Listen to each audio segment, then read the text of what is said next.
The bees are dying, and our survival hangs in the balance. In the past year, over 70% of U.S. bee colonies, more than 1.1 million hives, were lost, marking the worst collapse on record. At 4RBs, we're fighting back with our breakthrough PureWave cell, a quantum frequency device crafted with 48,000 Gauss rare earth magnets in the shape of the flower of life. When placed inside a beehive, it delivers remarkable results. Colonies grow 2 to 3 times larger, honey production soars, pesticide and antibiotic use drops to zero, colony collapse nearly vanishes, and queen replacements plummet. Every purchase also supports our beekeeper program, providing free PureWave cells to small beekeepers worldwide, rebuilding life one hive at a time. Join the fight today and buy a jar of PureWave honey, or even one of the cells used by the beekeepers. Use code WITF for 20% off at 4rbs.com. And if you're listening on audio only, that's the number 4, letter R, bees.com.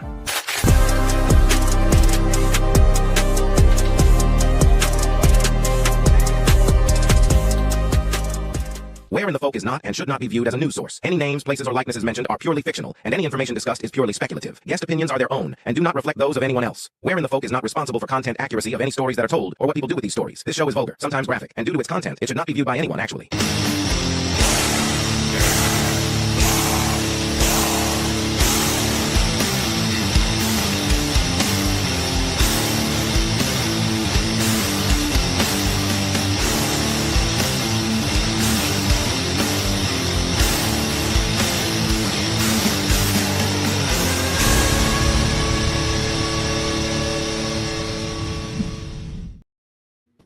Welcome to another episode of Where in the Folk. I hope everybody's had a great week. Thank you for joining myself, Toli, Morgana, and I did not figure out how to say your name. Can you Good start. Good start. That's awesome. You can call me Mons. Marique is the first name, but everybody calls me Mons because nobody can pronounce my name. It's all good. It's such a pretty name, though. Thank you. Yeah. So we're very excited you could join us tonight. So tell everybody a little bit about yourself before we get into just talking. Well, thank you guys so much for having me on. I really appreciate it. I've been looking forward to this. My name is Marique Bartoldus. I'm a retired detective from the NYPD. I did 20 years in New York City, working on the street mostly. I worked in transit for a little while. I went to a precinct. I did regular patrol. I did conditions unit. I did street narcotics. I did anti-crime. I did field intelligence, which is basically working with informants and buying guns and drugs and getting search warrants and all that good stuff. I worked in the animal cruelty unit for a little while when that started up. Trained a lot of the cops in how to investigate those types of crimes. That one was not for me. I was too emotionally invested into it. So I went back to my precinct, which was the 105 precinct in Queens, and I finished out my career still doing the field intelligence. It was a good niche for me because it was like me and my boss and one other guy. So it was like, we just rolled 3 deep all the time, and it was good. So it was a good career, a lot of laughs. And I wrote a book, and my daughter kept asking me about stories from work. And I was like, well, I cannot think of anything appropriate to tell a child that happened today at work, except for the fact I could tell you what I had for lunch. And, that was a slice of pizza as I was going to another job. So I told her I would write a book for her. So when she got older, she could read it. And that was like a year of, compiling stories and whatever. And it turned into like a little mini Bible of stuff. So I went to like a publisher guy and got it published through Amazon, and it turned into like this whole crazy thing. So now here I am. You never know what's going to happen. It's interesting. Nice. You said the word intelligence. What does that mean? Yeah, that's a good question. It was really actually a lack of intelligence, but no, it was, it's yeah. So it was you try and gather intel and hang out with the gang guys and figure out what kind of beefs they have and where the next shooting is going to happen and who's got issues with who and whatever. So, we try to do the best we can. Thoroughly. So did you get in when you were 18? Is that? No. Oh, no. I started when I was 21. I just turned 22 when I was sworn in. Got you. I'm with you on the animal cruelty. That's not one I could do because there are only a few reasons I still firmly believe in the death penalty, and that's one of them. So, oh, yeah. Yeah. Yeah, the animal cruelty was tough for me because it wasn't necessarily the stuff that I was seeing, because I had always seen that already on patrol, and you handle animal cruelty jobs regularly, but it was the inability to prosecute and see justice to be brought for the animals that were like tortured. And I don't know, it didn't sit right with me. I couldn't justify doing all this legwork and investigating and trying to save the animal, and then nobody goes to jail for it, nothing happens, and I can't do anything. And the guy is going to go and do it again. So I think a tape just came out the other day of some guy duct taping a dog's mouth and legs together, and there you go. Yeah. He's protesting the dogs. Yeah, he hears it. He's not happy either. So Yes. It They're saying hello. Sorry. Yeah, that's all good. This one right here. This one's abused to death. Yeah, mine is sitting at my feet right now, actually. So, as a 22-year-old, 21-year-old Mons, like, what made you be like, okay, this is what I'm gonna do? Like, I'm just gonna. I was away at college, and I didn't really know what I wanted to do. I was bouncing around, taking dumb classes upstate New York that were just pointless, and I'm hanging out with my buddies one night, and we're just drinking and just sitting there like, it's 2:00 in the morning, and I'm like, I don't know what I'm doing with my life. And he's like, you should be a cop. And he was a Brooklyn guy. He was a city guy, and I kind of sort of grew up in the city a little bit. But my mom was a teacher in the city, and my father was an NYPD detective. And I'm like, what? I think that's what I want to do. I like adrenaline rushes. I like Cowboys and Indians is always a fun game. So why not just do it in real life? So so I left college. I went home. I went to Manhattan, and I took the test. I came on the job, and I'm like, wow, this is awesome. And then I found out being a rookie in the NYPD is it's not easy. You get all the crap posts, you get the hospitalized prisoners, and you gotta pay your dues, and earn your way up, be respected by the senior guys. But once I got my feet a little wet and I got going, it was awesome. It was the best 20 years. A lot of fun. So do you have like a rookie mistake that you can look back and laugh about now that you just thought was life ending at that time? It's funny. I made rookie mistakes like through almost my entire career. I think most of the time I was like laughing at myself, like how stupid and what the heck did I just do? A lot of times like running down alleyways without your partner, just going, and your partner's raising on the radio, like, where did you go? And I'm like, I'm with the perp. What do you mean, where am I? Like, stuff like that. But it's, I can't, off the top of my head, I can't think of anything specific that happened. It was, well, actually, I was just talking about this the other day. It was very late in my career. I was already intel, right? I was very senior to all the other guys that I worked with. So when people needed stuff at jobs, they would always come to me to ask me like, okay, legally, what's this? Do we need a search warrant for this or whatever? Because I had done it. I had done like over, I think 400 or 500 search warrants in my career, and around that amount of guns. And I had a lot of experience. So my boss and I are out doing recon for other jobs, other cases that we had, and a radio run comes over of like a barricaded guy with a gun in a house, and a hostage crisis and all this stuff. And I'm like, well, that sounds like something that they're going to need me for after. So let's just head over there now that we were there and whatever. And I was very relieved, because I'm like, I am not in charge of the scene, right? Like, it's somebody else's job. I can just hang out in the background and just wait for the mess to be cleaned up, and then I can go in there and finish the job. So we get there, and my boss sees somebody, and he goes running off. And I see a group of people standing by. So as intel, I always chat with all the people. How's it going in the neighborhood? What do we got? Anybody with, I'm always looking for information so that I can figure out what kind of beefs there are in the neighborhood, and who's got guns, and who's running drugs, and all that stuff. So I go over to the people in the corner, and I'm like, what's going on here? Because I'm in plain clothes and dressed normally. I'm sure they knew I was a cop, but I was just like hanging out. And they're like, oh, our dad is in the house, and he's got a gun, and he just lost it, and he's flipping out in there. And I'm like, your dad? And they're like, yeah. And I'm like, okay. And I'm like, shit, is anybody on the phone with him right now? And they're like, no. And I'm like, oh, okay. So now, to set the scene up for you, like the yellow police line tape, right? The road is shut down on both sides, right? There's groups of people on all the corners. Everybody's got their phones out and videotaping. In the middle of the block is the big black ESU truck, right? I don't even see like the ESU guys, because they're already taking cover and stuff. And like, they're ready for, like, it looks like there's a bomb in a house and it's about to explode, and like everything's just shut down. So I'm like, well, can you get your father on the horn here and let's talk to him? So they're like, yeah. So they call up the father who's in the house with the gun, and they're like, here you go.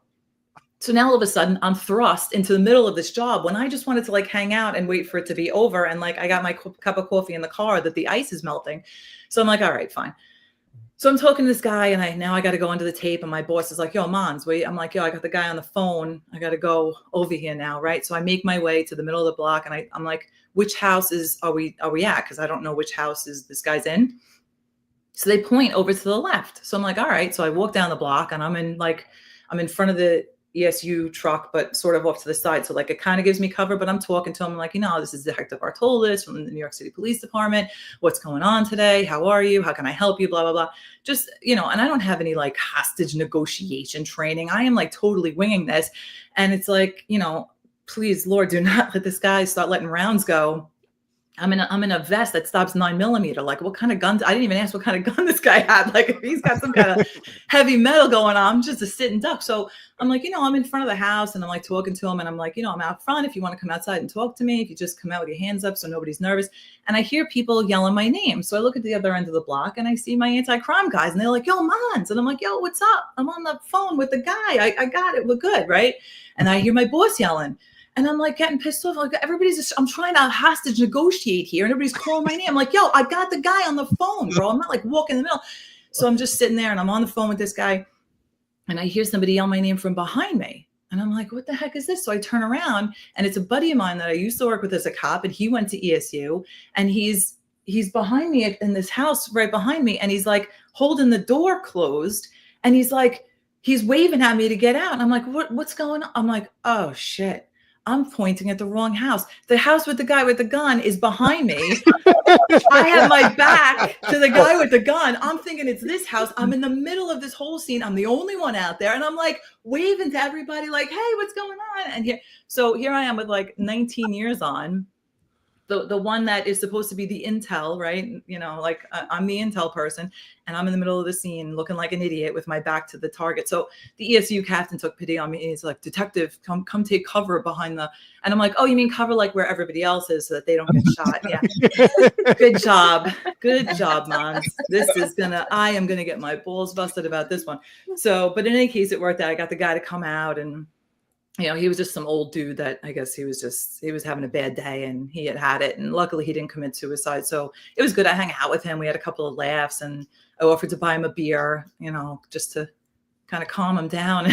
It's all good. We'll get a beer and have some laughs about this. But yeah, so it worked out, and gun was recovered. Nobody got hurt, and it was a happy ending. But the pranks of you messing up in the NYPD, you are going to get your chops busted. Like I got into like a fist fight with a perp one time, and he got me good. He gave me a haymaker, gave me like a nice unicorn bump on the head. And I said to the guy driving in the ambulance with me going to the hospital, I'm like, yo, can you take a picture of my face? Cause I need to see like how bad this looks. Cause first of all, is my makeup running? Cause I gotta like fix that, right? You gotta make sure the makeup that's the priority. Like I don't care about the concussion and the brain bleed. Like, is my makeup okay? Like, that's fine. So he takes a picture of me, and I'm like, wow, that's real. I mean, it was a knot. So I ended up having a concussion. I went out sick for like a week to rest or whatever. And I come back, and the picture of me with the knot on my head is the screensaver for all the computers and all the arrest processing. That's amazing. Which was awesome. Amazing. Yeah. So yeah, you mess up, and you're going to regret it. And you get, it's good though that you want to be hazed a little bit, because that means they like you. You're going to be fun of, then they don't like you. So yeah, I get that, because I'm that person. If I don't give you a hard time, I don't like you. Yeah, so. That tells a lot. I love you, Cecil. New York has pretty strict gun laws, doesn't it? Yes. How do so many people get guns up there? I wonder. That's weird. Yeah, I mean, it's they buy them out of state, and they just drive them on up or on the bus or whatever. And there is a very well-oiled pipeline of firearms that go in and out. That was part of the stuff that I used to investigate, is how they're coming in and where they're getting them from, and how you can kind of. But it's like the drug trade. You're not gonna stop it. So the only way you can really combat it with the guns is you got to arm the good guys so that it deters the bad guys from knowing that they got victims all around you. So yeah, mutually assured destruction. yeah. Yeah. I like to say I am that good guy. I've got several. Yeah. Well, according to rumor, my state is where a big part of that pipeline going to Chicago and New York is. So I guarantee you a lot of it's coming from Kentucky too, because you can still buy guns at a flea market. Yeah, you can buy guns just from people like at yard sales. And the first gun I ever bought, I was working at a pizza place. I was a teenager, and I bought it out of the trunk of a car legally. But and the person that sold it to me was the chief of police. Wow. At least you know it worked. That's good. I lost it though. I don't know where I lost it. that's insane. So for your book, you said you just started jotting down stories, and it's just a culmination of stuff that you could think of. Was there anything that, like, after you published it, you were like, oh man, like I really should have included this, like something, Or shouldn't have included that. yeah, or shouldn't have included something. Yeah, you know, I did change a lot of stuff when I realized that I was gonna like publish it so that I can have a copy. I went back and I kind of changed some names or like dates. Like I changed some of the stories or locations and stuff so that people couldn't really pin. Like the people who I worked with are like, yo, that was me. But if you don't know, because I didn't want to get anybody, you know, victims or whatever, and like, you know, have people like. It's funny now because you guys are the conspiracy show, and like I've had actual people who believe that they were victims of like conspiracies, like emotionally disturbed people. So, you know, to like protect their identity, I like made names up and whatever. I didn't give locations and stuff, but I think you guys would appreciate the story, and it kind of shows how actually psychotic I am, and I'm completely and utterly nuts, not afraid to admit it.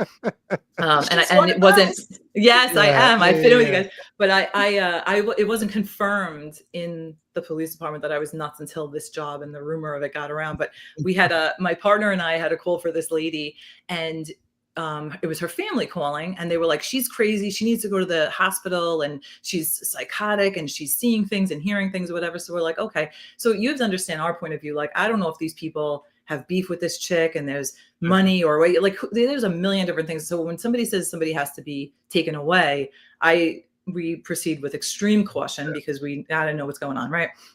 So my partner and I are like, all right, let's go talk to this chick. So the mother is like, she's got this key in her hand, and she's like, ask her what this key is for.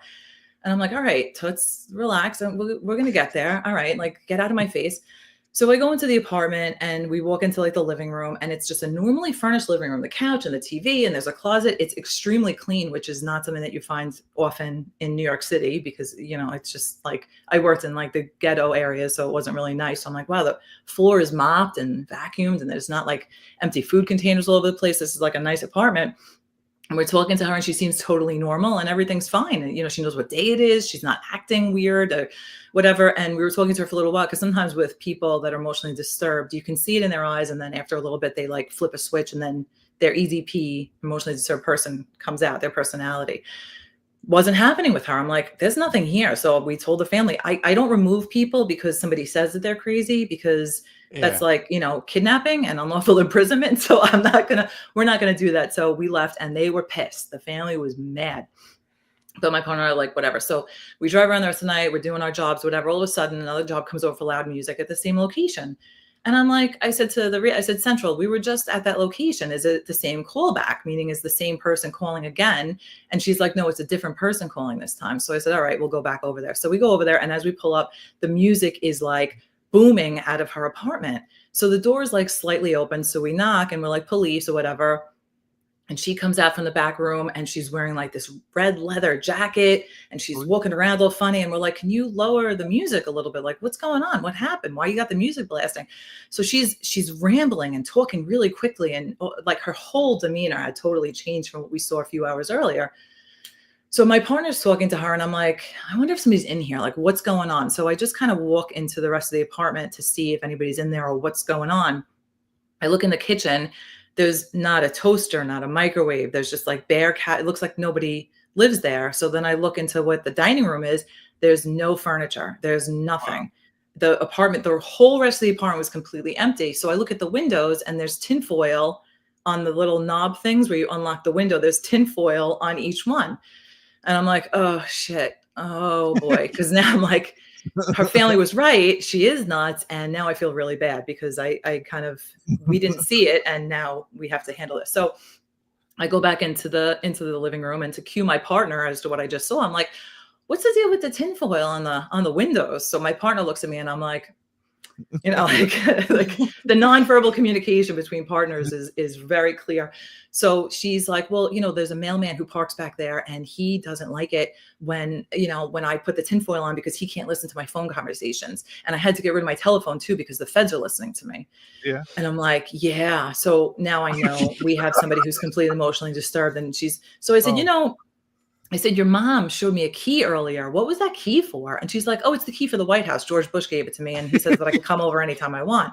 And I'm like, oh, shit. So, my partner keeps talking to her and I was the recorder for the day. So I'm the one who does the radio. So I call the central, our dispatcher, and I'm like, I need an ambulance here to take her to the hospital. She's obviously emotionally disturbed. She's acting totally nuts.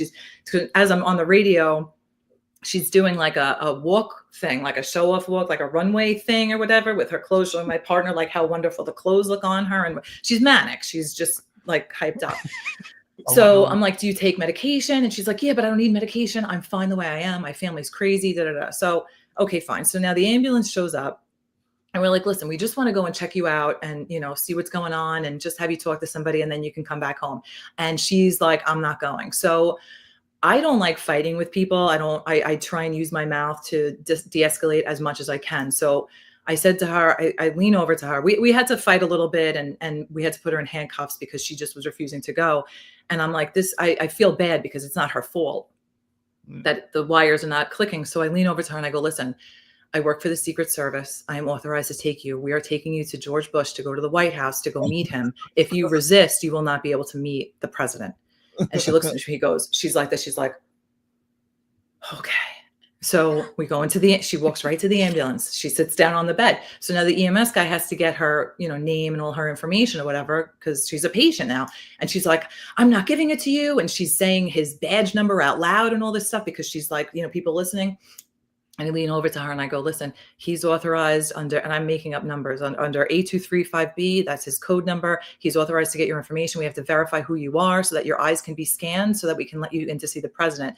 So she gives him all of her information. Everything's okay. So I'm like, listen, you got to understand. I said, I'm sorry that we came upon you so abruptly, but the president only has a little bit of time to speak to you. So in my head, I'm already at the hospital. So we are going to Queens General, which is the psych center for where we were going. And when you walk into Queens General, there's like the double locked doors that lead to a hallway that lead to the next set of double locked doors that go to the psych ward. So in my head, I'm picturing this and I'm like, listen, when we get to the hospital, there's going to be doors that are locked. They're going to do an eye and body scan on you. So you have to make sure that you comply, that you don't fight, that you just walk willingly. I'll take the handcuffs off of you, but you got to walk willingly. And it's an underground tunnel that leads from there to a train that will take you over to the White House to meet the president. He's waiting to talk to you. So she's like, okay. So now the EMS guy is like, I got 2 nut jobs in my ambulance right now. Like, where the hell are you coming up with this shit? And I'm like, I don't know. This is scaring me. I'm scaring myself right now. I don't know where this is coming from. So we go to Queens General, we get there, we walk in. I'm like, listen, there's cameras all over the place. You're being watched right now. Just be careful. You don't say anything wrong. Just be quiet and just be compliant. She's like, okay. So she sits down and I'm like, she's not a nurse. She's a Secret Service agent. She's actually a personal bodyguard to President Bush. So that she has to take her shirt off and put on like the hospital gown thing, right? Her jacket. So she's like, I'm not taking this off. And I go, you're not allowed to wear long sleeves because we had a person who had a knife up the sleeve. So they're not allowed to have long sleeves when they go see the president because you can have a weapon up your sleeve. So that's why they want your jacket. Oh, okay. I'm sorry. So she takes it off. So now she's got her stockings on and they want her stockings because you can hang yourself with them. So she's like, I'm not taking my stockings off. I don't want to meet the president with my stockings on. So now the nurse who's doing this intake is like, what the hell which one is going into the psych ward, the cop or the person? So, and I hear my partner, now EMS usually just leaves, right? They're staying. They followed us down the hallway. So them and my partner, I hear them in the hallway laughing at me as I'm going through all this nonsense to this person. So she's like, I'm not taking my stockings off. And I'm like, listen, you have to understand something. The stockings have to come off because the Russians are able to put filaments in the stockings so that they can eavesdrop on conversations. And we don't want your conversation being recorded with the president because it's top secret. And she's like, oh, I didn't know that. I'm like, yeah, the Russians are really good. So she takes off her stockings, gives them to the chick, and off down she goes. And now my partner and the EMS guys are like, dude, you need to go and talk to somebody. Like, where are you coming up with this shit? And I'm like, I have no idea, dude. So that was, they're all looking at me like, okay. So now fast forward, it was like a few months later, I forget the amount of time. And I get a phone call at the desk, which is like, the desk phone is like where the chiefs call and like all the it's like, that's the red bat phone is the desk phone, right? So the sergeant's like, yo, Mons, you got a call. I'm like, all right, who is it? Hey, this is Secret Service Agent Johnson. We got this chick here. She's saying that you authorized her to go to the White House and meet with President Bush. And I'm like, so now I'm thinking like, this is my buddies like pranking me, but I'm like, this is too far later. Like they'd forgotten about this. So I'm like, are you serious? And he's like, yeah, I'm in Washington, D.C. This is Secret Service Agent Johnson. I got this chick here. He gives me her name, like her address and everything. And I'm like, yeah, that's her. I go, does she have a key on her? And he goes, yeah. I go, yeah, she thinks that's the key to open the White House and meet George Bush. He gave it to her. And they're like, okay, thank you so much. So yeah, so she made it to Washington, D.C. to go meet the president. That poor woman, but and told him to call Mods. Yeah. She told me. But how this guy? That's why I'm like, how did they figure out Mons was me from the? But it's probably because they called NYPD headquarters and gave the address, and so NYPD knew it. But yeah, it was just like. But even longer after that, she actually came to the precinct. She was on meds, and she had gone and gotten the treatment she needed, and she like thanked me for, being, I guess, nice to her and understanding. And I'm like, I'm sorry that I fed into your psychosis, but I just wanted you to be compliant and not fight because you're going to get chained to a bed. Like that to me is torture, being chained to a bed. I'm like, I'm trying to help her out. And yeah, so that was, sometimes people take conspiracy theories to the next level. And yeah, I don't know. Like if you came on this show and you were like, guys, I really do think the earth is flat. And you started telling us about giving us details just out of the blue, and be like, oh my God, like she really thinks this. No, I've had it from a definite source who saw it from outer space that yes, the earth is round. It's a marble. It's hanging out there. Yeah. No. Yep. I love that though, because that's really quick thinking. I'm like you. I mean, I'm claustrophobic, so the thought of being chained down or held down is no. That would make me nuts. Yeah. I like that you take people's names out of books. Used to when people used to tell me they took real names out of books, I was like, why? And then literally 3 weeks ago, somebody started writing a book and they putting their stories on Facebook first, and one of them was about me and had my name. And I messaged them. I said, "Can you change my name in that, please?" because it was from when I was a teenager, and it was not a good story. Yeah. So, go ahead. So I'm curious, what's something that okay, I'm a huge Law and Order fan. I started watching it with my dad when I was a kid, and everything. So, but what's something they always get wrong on shows like that, movies? Oh gosh, everything. Okay. Everything. That's fair. It's, and they have advisors like they hire NYPD people to be advisors to them, to tell them like the lingo and stuff. Like the uniforms are like wrong all the time with like the stuff that they have for the medals or whatever is wrong. The way that they handle jobs. And I think the biggest one is you never have two detectives working one case for the whole time. Like it doesn't work that way. In heavy cases like that, the whole squad would go out, or at least, as many guys as they could go out on like a homicide or something. And, you don't go home. I've been at work for 30, I think 37 hours was the longest that I've been at work consecutively. Like you're not going home, you're doing the paperwork. But Law and Order is pretty good. Mm-hmm. I mean, they film on location, so they're pretty good. But I think NYPD Blue, that was the only show that I really watched. That was pretty close to like how it is. Like the precinct is filthy dirty. It's it's disgusting. You pray that you don't get some kind of a disease when you use the staircase, banister or whatever. It's like the subway. Like you just try not to miss anything and whatever. Hope you can avoid sleeping there and all that good stuff. Yeah, I have slept in a chair. I could probably sleep right here, right now with no problem, because it's like you don't go into the bunks because God only knows what's crawling around in those rooms. So. But yeah, a lot of the lingo is wrong, and just the way that the jobs would be handled. So, but other than that, it's I don't watch it because it's like I lived it and I get irritated at watching that stuff. And even the videos of like cops now with like the tactics and stuff, I'm like, oh, what are you doing? Don't do that. But so I just try and stay away. I'm guilty. Like I watch all the body cam stuff on YouTube. Oh, yeah. all of it. All the craziest videos.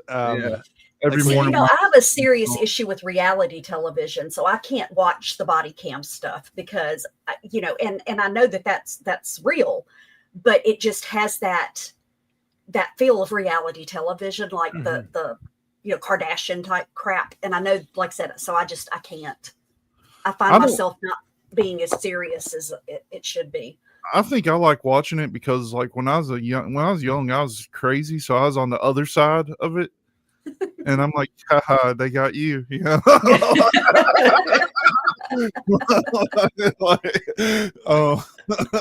get that. I get that. Well, yeah, I'm sure there's a lot of us that are fortunate that the body cams didn't exist back then.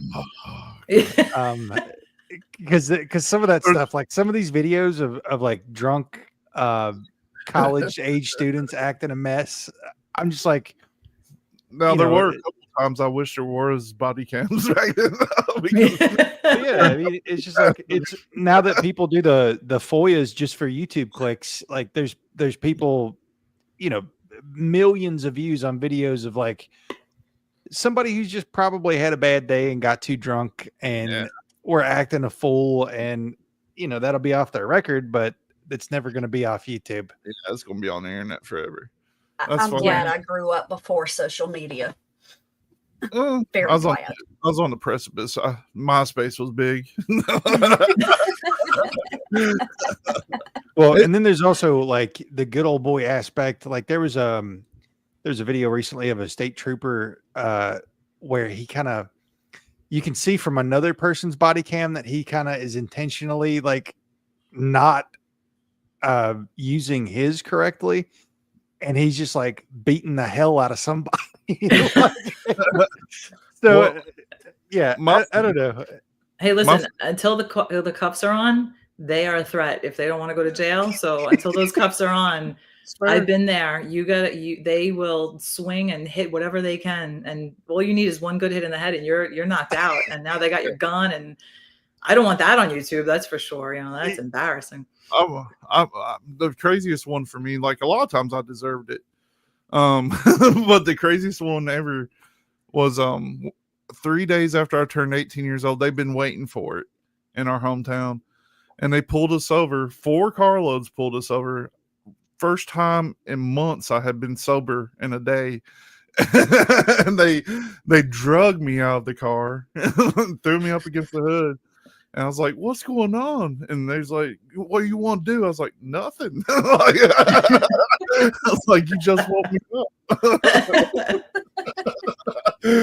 But I was very for the body cams. It was like towards the end of my career that came out, because I had been like accused of doing stuff so many times that it wasn't true. Like, and to me, I got it. It was like one time my partner and I, we were in anti-crime. We're driving around and I see a car, and like when you're a cop, you get a feeling and you just know something's wrong, right? Mm-hmm.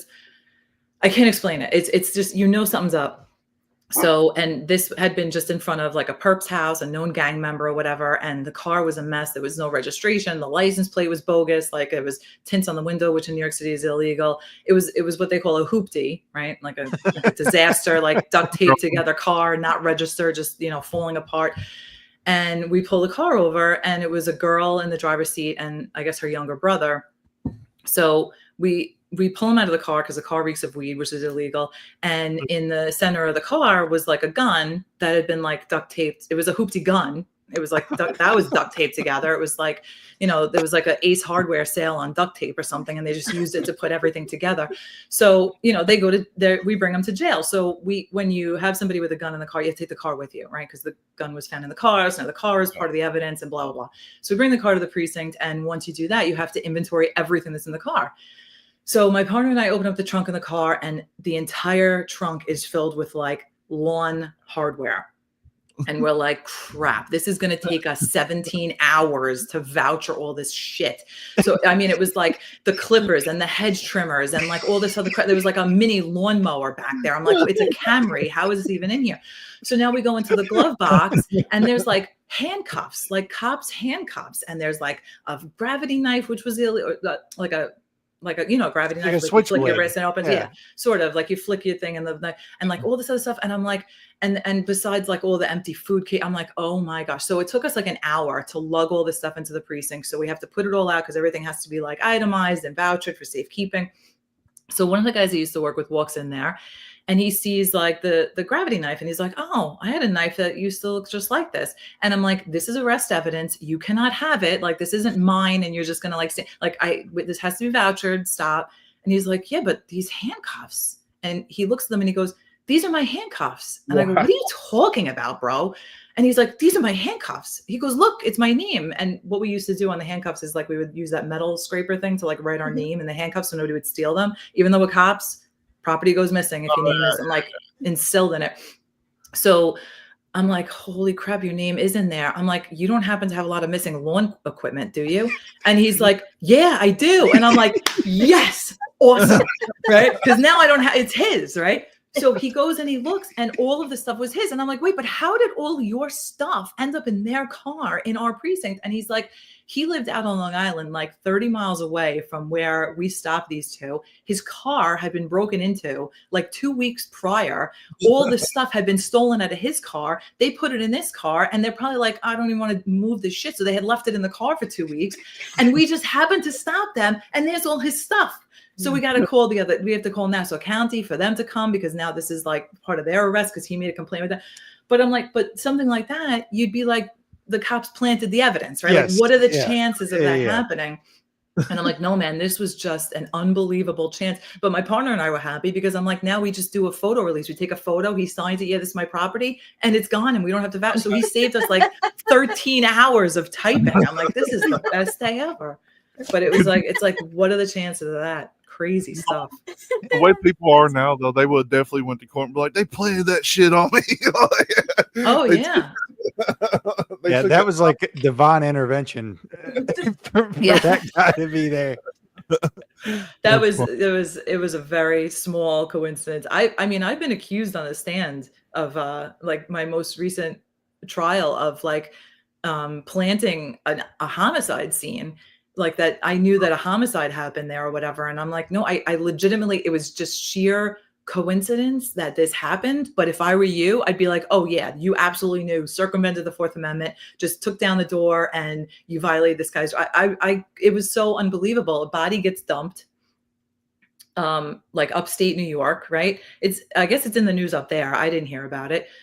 A couple of days later, I get a tip that somebody who's wanted for a robbery has a gun or whatever. So I give it to the probation guys, because they always do visits, to give them a heads up, because this guy's wanted and they're going to go to him. So it's like an officer safety thing, like, just so you know, this guy probably has a gun, as a heads up. And they're like, well, we're actually going to go do visits tomorrow. You want to come? And I'm like, yeah, sure. So we go. There's the gun. There's like all this other stuff. And I'm like, I'm looking around, and I'm like, there's drugs and guns. And I'm like, there's a TV propped up on top of like garbage cans and storage containers. And it's got like a bullet hole right in the middle of it, but it's a flat screen TV, right? So the bullet hole didn't go through. And I'm sitting there and I'm like, well, it's not a BB gun. Like, I'm pretty sure it's a 9mm, but it didn't go through. But how could that be? And I'm literally perplexed about this. And I'm sitting there for like 20 minutes just trying to figure out. And I'm like looking around, there's no blood, there's no nothing. I'm like, I don't know what's going on. So, you know, the whole processing or whatever of the guns happens, and go back to the precinct, and he's under arrest and blah, blah, blah. And like 2 days later, my buddy from the squad pops his head in, and he's like, yo, you remember visit you the other day? I'm like, yeah, I'm still tired from it. Why? What's up? He's like, you didn't notice any blood or anything, did you? I'm like, no. And he's like, yeah, we have a problem. I'm like, what's the problem? He's like, well, Yonkers PD found a body dumped, and the guy was killed in the basement of the house that you were just in 2 days ago. He's like, so detective, how did you not see evidence of this homicide that happened right where you are? And I'm like, I had no idea. I swear I didn't see anything. So like my credibility is gone. Because who's going to believe, like, how do you, but he did a really good job cleaning up, and there was like literally no technical evidence, but when you shined all the, like the crime scene stuff, it like lit up like a flashbulb. So it was okay. But on the stands, the defense attorney was like, you're expecting us to believe that the police didn't call you and say, go visit this guy because they knew that was where the body was dumped. And I'm like, no, I had no idea. I'm making myself look like an idiot right now because I had no idea. I promise you I didn't know. So yeah, coincidences like that happen. And I totally get why people would be like, the police are corrupt. It is divine intervention. The good Lord wants justice to be done, and he puts us where we're supposed to be. That's Did the bullet crazy. like go through the person and hit the TV? Is that it was a ricochet. It was a ricochet. Yeah. That's crazy. That is Wow. wild. That's so wild. Crazy stuff. Crazy Oh my stuff. So God. yeah. Did it still turn on? That's it. Yeah. It wasn't even plugged in. It was like, it was just, but the thing is, like, where I work, it's not unusual to see bullet holes in things from like previous shootings. So I'm like, he probably was just practicing with his gun and it, maybe hit a wall or something. And I'm like, I don't know. I'm like that, the nursing, my kid's school calls, she's got 104 fever. I'm at work. Like, there's like a million other things going on, and you get distracted from that. And yeah, that was, I took some heat over that scene. I mean, like that does happen though. I mean, it happens all the time. It's easy to misfire if you're being a dumbass. Oh yeah, people shooting themselves by accident, messing with guns. Like I know. Quite unfortunately, frequently. I know several people that have accidentally shot themselves. We actually had a friend whose dad shot him because his dad was he was crippled, and his son came in. He'd been drinking, and he was known for fighting and stuff, and he was rah rah rah. And his dad's like, "If you do not get out of here, I'm going to shoot you." And he came towards him, and he pulled his gun out and shot him in the leg. That was an accident, but no, that was not an accident. He was warned, and it was done. Yeah, that's a little bit different. a little different. Well, he gave a warning. That's right. There you go.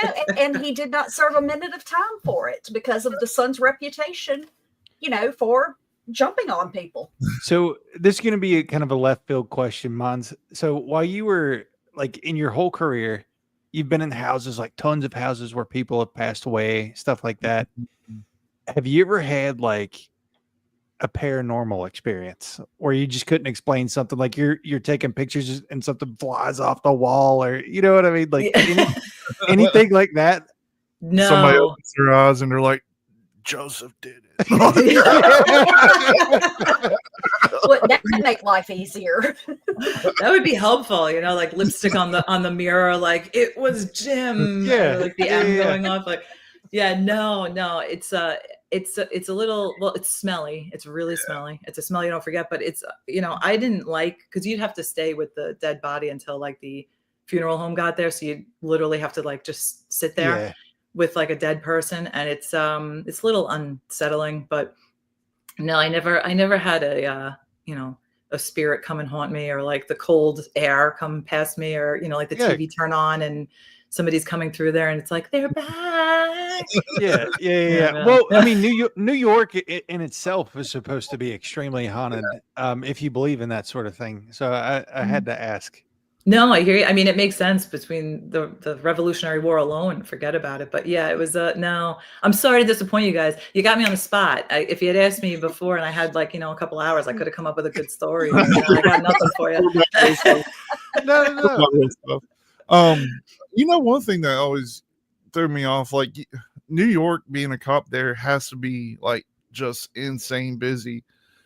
why don't people like move to the country where it's like they're not doing much at all? Like, Yeah. Well, I kind of did. Like I moved out because it's like I can't breathe. I don't think you realize when like I had to go back and I didn't realize it was like a weight. Like being in New York City is like a weight of stress, and you just feel it as you go in there. And I didn't realize that was what I had been, because I grew up there my whole life. You know, my parents worked in the city. I was always going to the city, like that's where we used to hang out and stuff. And Yeah. you don't realize it, but I think probably a lot of people can't afford it. And a lot of people for some reason like the city. Everything's right there. Like you want to talk about 15-minute city, that's New York City. It's built in. You don't need cars. You got transportation everywhere you want to go, and everything's right there. I mean, that's the one thing I miss is the food.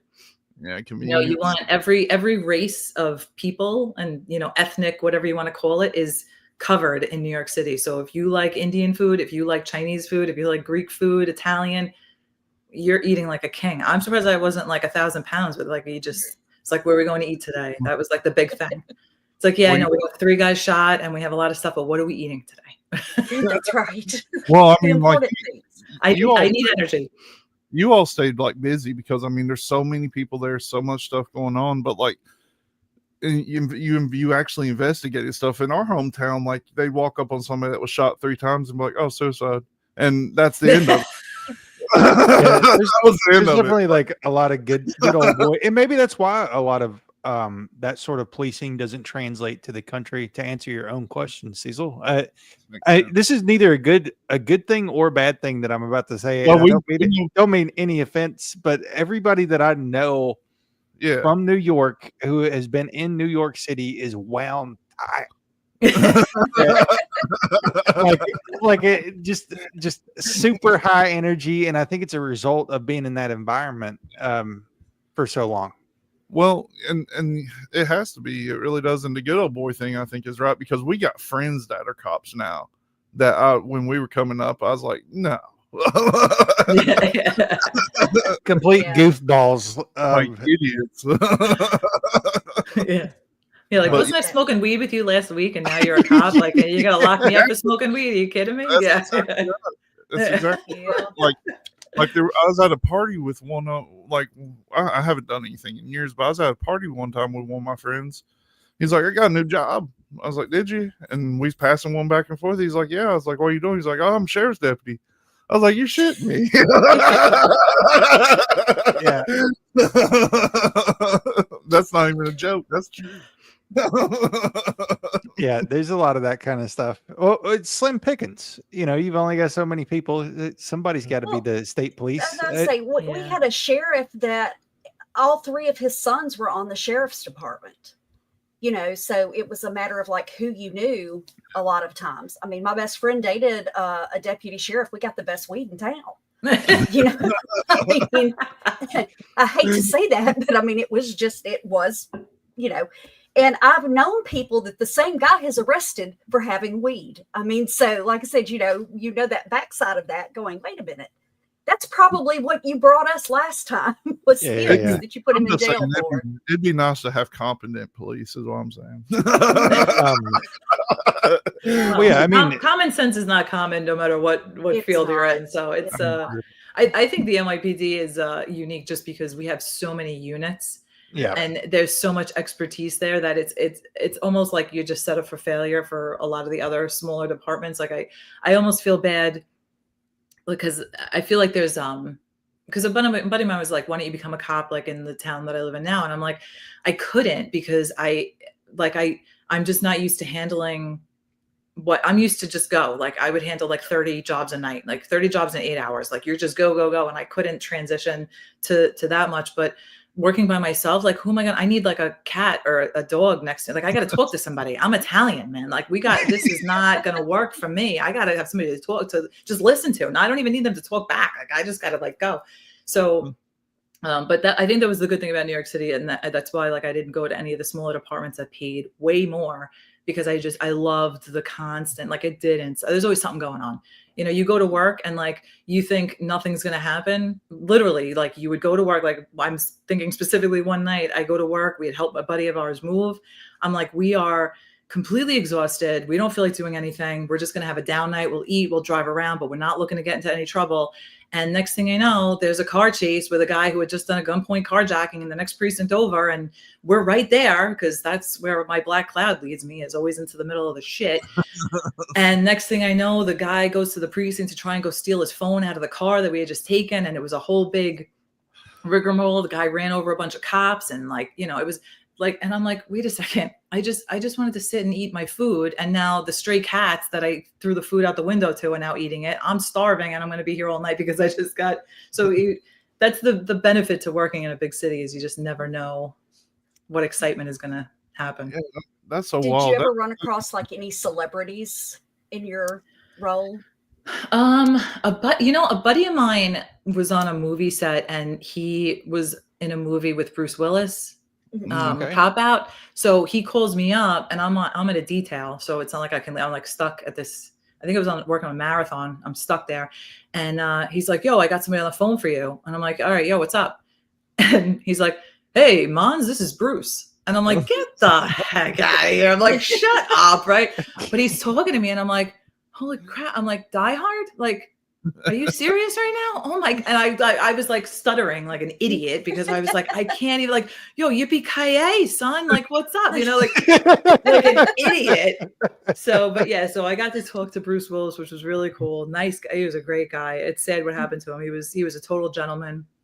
But no, like some of the details you do, like the U.S. Open, like you meet a lot of the celebrities. Like I'm gonna, you know, make fun of my husband, but Natalie Portman comes up to him to ask she asks him like for directions for what car it is or whatever it is.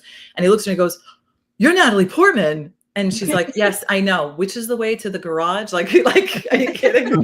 So, you know, we get starstruck too, because it's like, holy crap, I can't believe I just met this person. But that was it, Bruce Willis. And I didn't work in like Manhattan where you meet these people. Right. Yeah. I was a Queens girl. South Gotcha. Queens. No, Yeah. I years and years ago met Samuel L. Jackson, and I said the one thing that always came from it was he never said motherfucker one time. Like, just completely great guy, but he never said it. And 30 years later, I'm still disappointed. Yeah. For some reason, I thought he was going to be like, I met Samuel L. Jackson, and he was just holding up the line. I said, "Go home, motherfucker." No, he was great. But like I said, he was nice and everything. And I mean, just perfect language. I'm like, wow, I just was not expecting that. That's disappointing. Drop an F-bomb, please. Yeah. Because I always said if anybody needed to narrate my life, it would be him. Because I've got to have the language for it to be accurate. So I'm just trying to think. So we hit the paranormal. What about any like serial killings? Oh no, not that I worked on. I mean, you had what was Son of Sam or whatever, right? You had him in the city and stuff, but yeah, no, we had I don't know, we didn't have any serial killers. It's not, I mean, we had the one guy in Brooklyn who killed the jogger in the 106 precinct. So I mean, I didn't work that though, but no serial killers. That would have been interesting. I'm sure you probably have arrested one. They just didn't know that they were. Yeah. With my track record of failing to identify homicide scenes, it probably did happen, and I just, I mean, that intel spot was really good for me. So, what was like the best excuse you ever heard from a suspect? Just something totally off the wall or stupid or funny. So, when I was on patrol, narcotics would come in, and when I was new on the job, there weren't a lot of females. So on the street, guys would search girls because you didn't have it. But once you went to the precinct, you did what you could to get a female to search a female. And with narcotics, females have a lot of orifices that they can, shove stuff into. So I would be like the female that they would call, because I was the rookie and I was the female. So it'd be like, "Mons, we need a strip search," which was like the worst, like horrible for them, horrible for me. Nobody wants to do this, but whatever. So narco comes in with this and they're like, "Can you strip search this chick?" And she's like a crackhead clearly or whatever. And I'm like, "Yeah, here we go again." So I start with my initial search of like the pat down and whatever. And, you do your little inside the pockets and stuff. And what I would always do is I would pull the bra out, because the underwire, you always find stuff inside the bra and the underwire. So I pull the bra out, and out falls a crack pipe onto the floor. And I'm like, oh, look at what we have here. And she's like, oh, that's not mine. And I'm like, I'm sure it's not. She goes, no, really. Look, this bra is not even mine. The bra doesn't fit. I found it and I put it on. That must have been in there. She's like, look.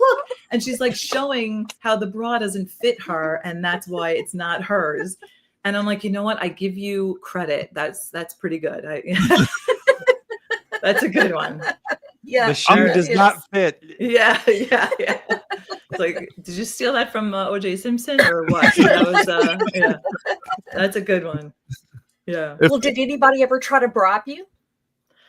No, not like officially, like I'll give you money. No, but like it wasn't, no, I didn't get like bribed per se. It was like, is there anything you could do for me or whatever, like stupid stuff like that or whatever. And I'd be like, no, dude, I'm not, like I never like encouraged it because I just didn't want to go down that road. And then you got to get internal affairs involved. And then you got to, the whole rigmarole with that. And which was stupid of me. I should have actually encouraged it because you get like really high accolades and awards if you like get somebody for like trying to bribe a public official. But I'm like, just please, let's not go down that road. Yeah. I don't need all that extra overtime. Like I'm really tired. I need a shower. I stink. It's like, so no. I gotcha.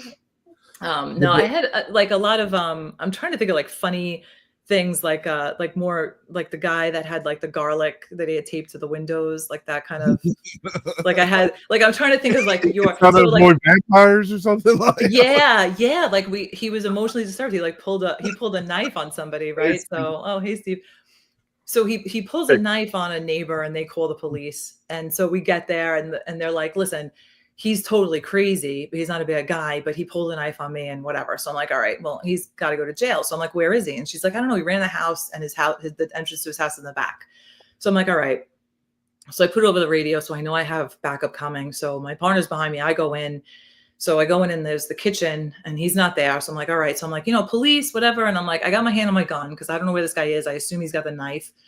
And as I'm walking, I see he's got garlic cloves taped to every window pane in the house. And I'm like, what is this, like a Dracula thing? Like, what the hell is going on? Another, like, I don't know what is in what people have gone totally off the rails. So I'm like, okay, we got like a Dracula thing going on here. I don't know what's going on. If he bites my neck, I'm going to have to shoot this guy. Like, this is going to be bad. I don't want to get AIDS. So, so I go through the house. I'm like, NYPD, like, police, whatever. And so I go to the bottom of the stairs and I'm like, he's got to be upstairs. So I look up and it's a very narrow staircase. And at the top is like the railing with like the hallway. And I'm looking and I don't see him. And all of a sudden he pops out from a bedroom and he's got the knife like this and he's staring down at me. So I, of course, draw down on him and I'm like, yo, drop the knife, brother. Like, I don't want to do this. Like, just drop. And so we're going back and forth and his eyes are just like bugging out. He's going, he's crazy. So out of the corner of my eye, I see my backup, which was two huge dudes. Love them. They're there. My partner's like right behind me. And I'm like in a standoff with this guy. Like if he jumps, I'm going to get stabbed. And I'm just like, he's going to put the knife in my eyeball. And I'm like, that's just going to be like, again, with the eye makeup. Like it's always the same routine. So, I'm negotiating with him. Like, just put the knife down. Like, and I'm like, my finger's like on the trigger. Like this guy's going to jump down the stairs and stab me. He drops the knife and goes running down the hall. I'm like, nice. Holster, go up the stairs or whatever, down the hallway. There he is. And I thought I was like a karate chick. I'm like, I got this. So I grab him to do a leg sweep. So I grab him and I kick his legs and I just kicked his ankle and nothing happens. So he's just standing there looking at me and I'm like, that didn't work. I'm like, I'm trying to kick his ankle to make him go down to the floor and it's not happening. And so he's like, whatever. And so luckily the guy that was behind me is like seeing my frustration and he thinks that the guy's fighting with me because the guy's like putting his arm up, like, we're in a tussle match. So he just pushes him right into the wall. They both go through the wall. And, he ended up, he was the sun god Ra. I had a very interesting conversation with him on the way to the hospital. He was the sun god Ra. He was an Egyptian god. And I'm like, I'm surprised you don't have any cats because they're sacred in your world. And, I'm going through this whole thing. And he was very mad at me for interrupting him in his tirade of the sun god duties that he had and whatever. So I just kind of sat back and listened to him and I'm like, that's awesome. So yeah. What if he was telling the truth, though? I mean, I don't know. Maybe he could resurrect some people from the dead, and then I would have had some good stories for you guys. But yeah, no. You never know what you're gonna run into. He was a nice. He apologized. He's like, "I'm sorry, I pulled a knife on you." I'm like, "Bro, don't worry about it, man. I'm glad I didn't have to kill you. So thank you for Right. that." Yeah. Right. It's a win-win. Yeah. So, if you could go back, is there anything you'd do differently? A different department you might have tried that you didn't, or anything like that? No.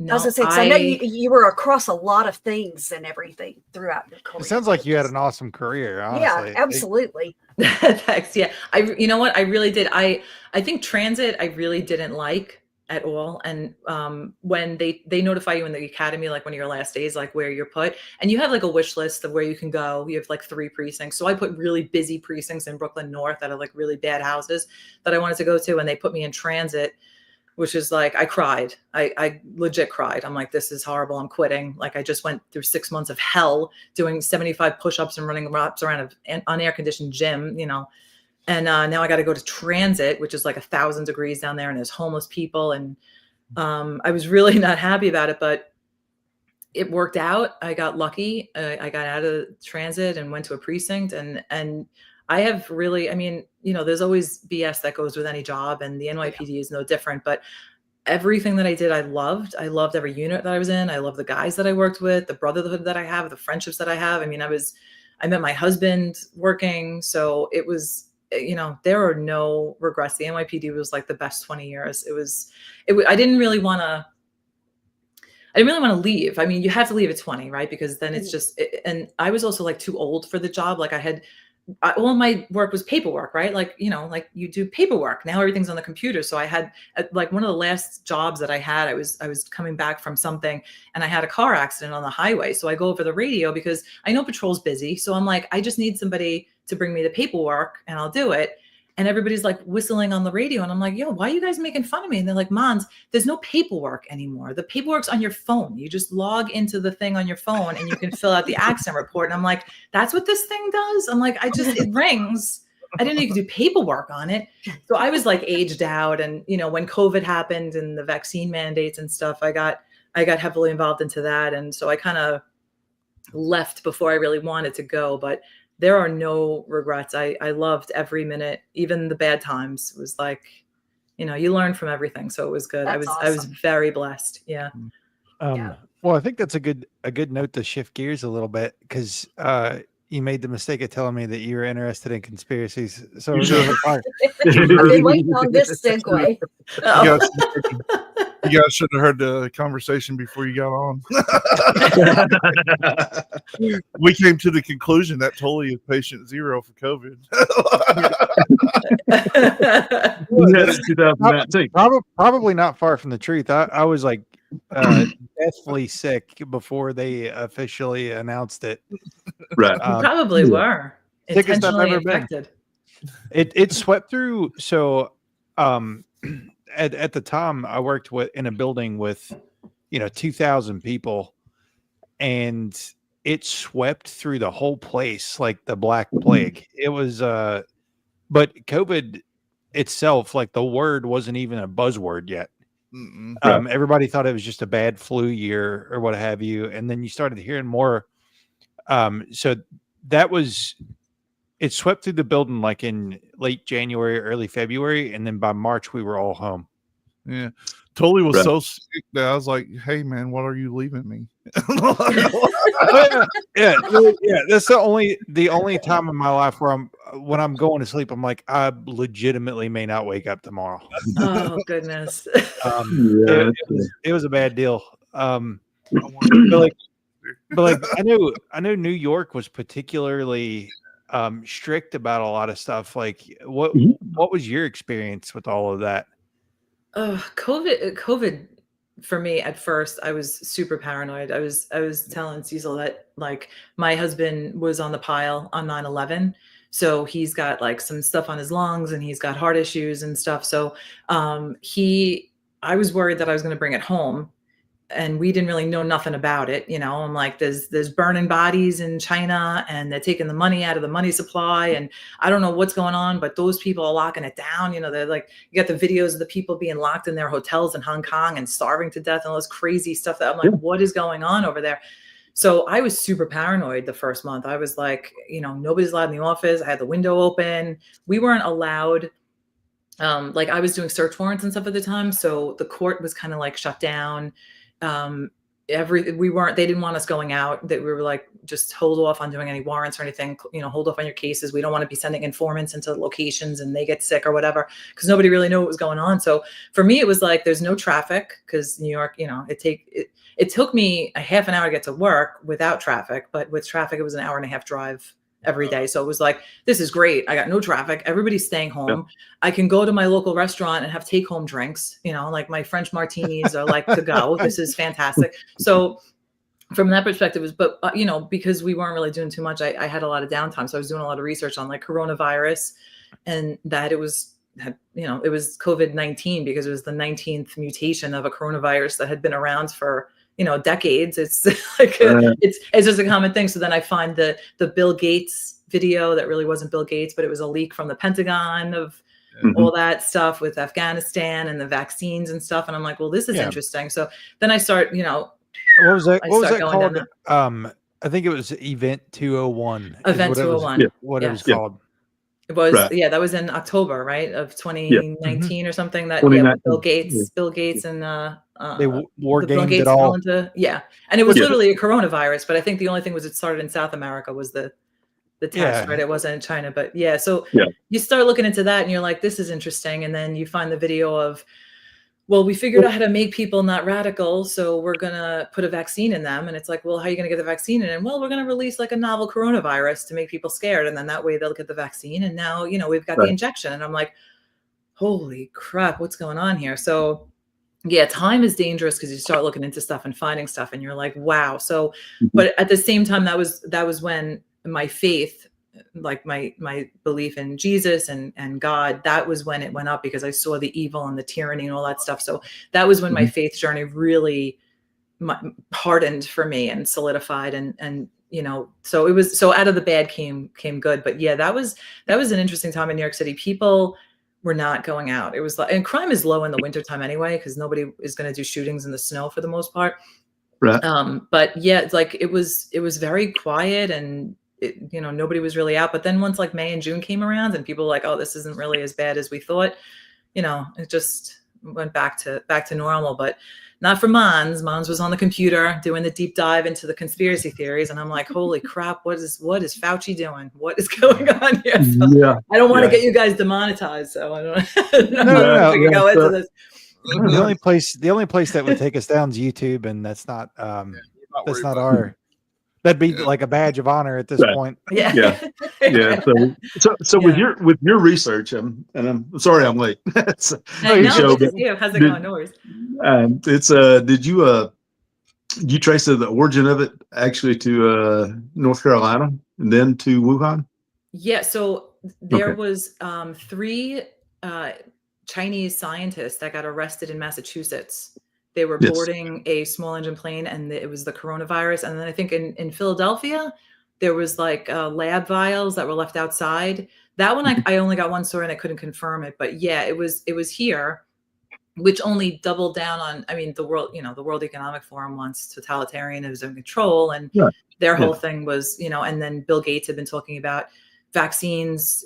What was the speech that he gave? If we just do vaccines and reproduction control, then we can fix our population. And it's like, well, what does vaccines have to do with decline in population, Mr. Gates? Like, we played that clip before. He's like, if we can just, reduce the population through things like, and he names off like 4 things, and then he just sneaks that in at the end.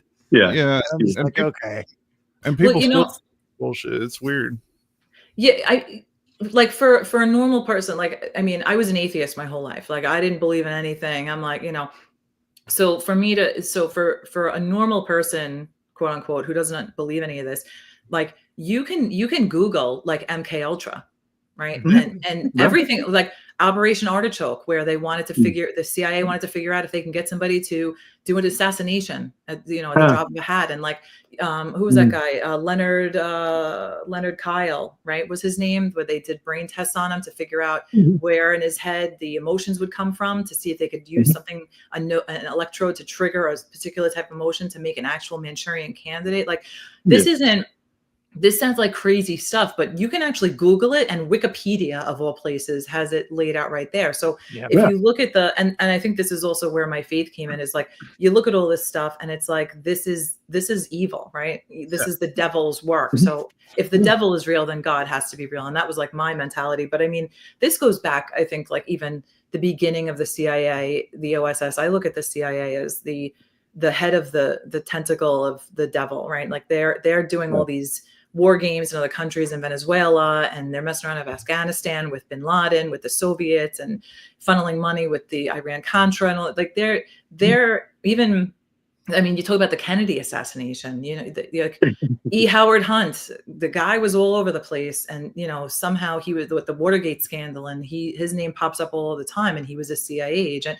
And even like the shooter, in Minnesota, his father worked for Esri, which is a CIA front company, right? Yeah. People don't really know that, but so yeah, I sound like I'm crazy, but I'm looking at it from a perspective of facts, right? Like, I don't just like think like, yeah, the earth is flat and I just believe it. No, I'm going to go to the source. I'm going to figure out what this is. So, you listen to all these people. Like, I used to listen to Glenn Beck with the World Economic Forum, and Soros and Schwab, and, the top down, bottom up, and all this other stuff. And I'm like, I don't know, he sounds kind of nutty. But then when you start doing research and you start finding out, like, oh, so Larry is the president of BlackRock, and now he's going to take Klaus Schwab's spot in the World Economic Forum, and BlackRock has billions in assets and everything. And it's like all these, and then you go into like the Anthony Weiner scandal with Uma Abedin, right? And you start looking at that whole thing with the laptop I mean, I don't know what's up with these guys and their laptops, Hunter Biden's laptop, like Weiner, like, guys, this is, you got to do a little bit better than this. But I mean, if you don't believe it, it's put them on a hard drive. Like, you know what I mean? I put them in a hard drive in the safe for these episodes. Keep it on lockdown. Don't use crack and drop it off somewhere and forget that you left it there. It's not really the best idea. And then claim it's Russian disinformation, and then a year later sue them for disseminating your private material. It doesn't. Kind of like the diary. It was nothing. And then the woman was arrested. Yeah. So, right. So, but for people who are watching who are skeptics, I totally get your skepticism. But if you look at what, and the only reason we know about, Operation Artichoke and Blueberry and MK Ultra and the experiments that were done for mind control, the only reason why we know is because it was declassified, and that was in the 60s and 50s. But they just stopped. They stopped though. Right. that hasn't gone on. They promised. They promised. They said they were stopping. Right. Yeah. Because bad people say I'm not going to carry guns, but Project Mockingbird stopped too. Right. Yes. Mockingbird definitely has ceased. All of them. The JFK thing though, like we've been talking about doing another proper episode on JFK, because there's so much stuff that even like you would think after all this time there wouldn't be anything left that you could figure out. But then like the other day I was listening to somebody talking about it, and it's just a random dude on TikTok, and he's like, do you know who owned the school book repository? I'll give you one guess. Yeah. And then he's like, is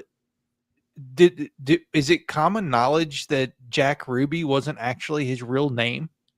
And it just starts getting into stuff, and it's like, okay, like there was all kinds of smoke that all of these documentaries for the last 40, 50 years have just glazed over because it's an inconvenient fact. Right. Well, I think that's really the reason why the CIA had to kill Kennedy is because of Operation Northwoods, right? Like, because the CIA wanted to, I mean, for people who don't know, right, the CIA presented Kennedy when he was president with an idea that well, the Soviet Union's moving into Cuba, so we need an excuse to invade Cuba. So what we're going to do is we're going to bomb a bunch of Americans on American soil, frame it false flag. That's where the false flag is. We're going to make it look like it was Cubans who actually committed the act. That way you have an excuse to declare war on Cuba. And Kennedy's like, are you guys freaking nuts? We can't bomb our own people. Like, Kennedy was like a patriot. He's like, you can't kill Americans so that we can go into war.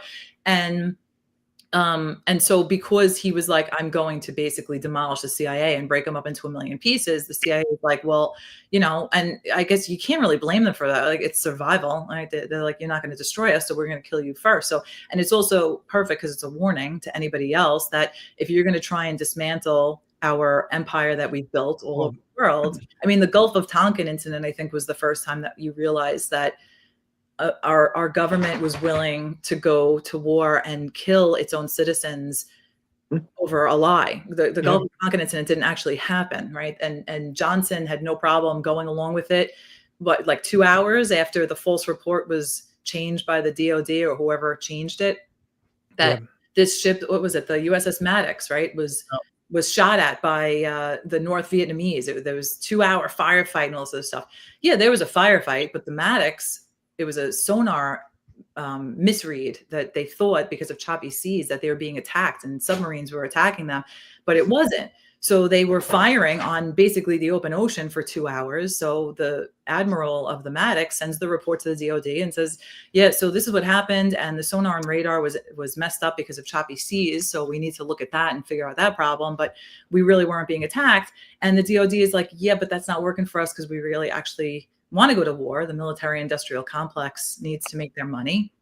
Mm-hmm. They change the report, they feed it to the president, and 2 hours later, the president goes on television and says our ship was just attacked. And months later, because of that incident, Congress authorizes soldiers basically to go over there, and that's how the Vietnam War started. So for people who, and this is not anything that like I'm making up, like you can just Google it and do research on it, and it is right out there in the open. So and they're not afraid of hiding it anymore because they assume that Americans are just too busy playing, you know, Minecraft and, you know, vaping, that they're not going to really pay attention to it, watching TikTok videos. So they're training you to have like a 10-second attention span so that you don't actually do research and look into this stuff. And so if you understand the Gulf of Tonkin incident and the capability of the president and the intelligence agencies to lie and make stuff up and cost American lives, like 50,000 plus, if they're capable of doing that, everything else that has followed should not be a surprise. You know, well, I think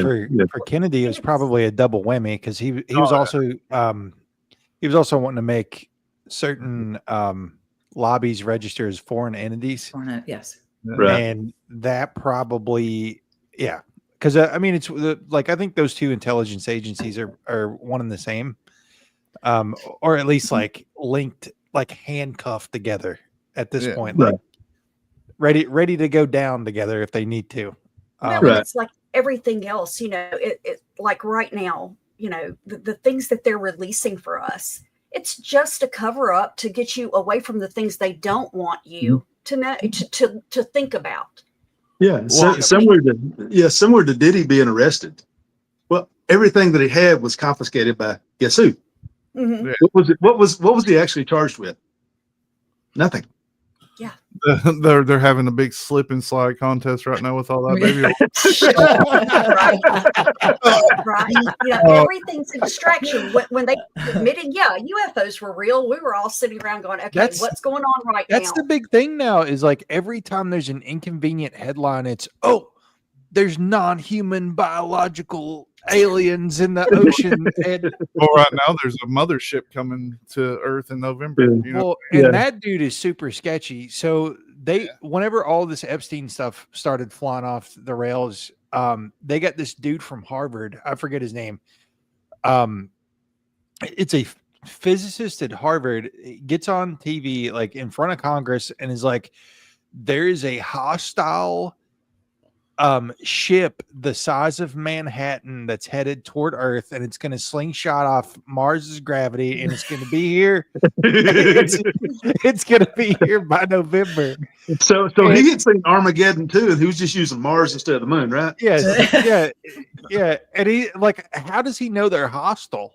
And and then you look into his background, and he served with like he did time in Israeli intelligence, and it's just like, okay, like every week we're pulling somebody's early background, and they're part of Israeli intelligence or spent, years in the IDF, like it, and now they're a significant figure somewhere in the US. And I'm like, why not any other country? Like, why don't we have any, like, Nigerian physicists at Harvard? Like, it's like every week somebody tied to a conspiracy like that of aliens or some of these outrageous stories, like, are tied to intelligence, either American or, one of our buddies.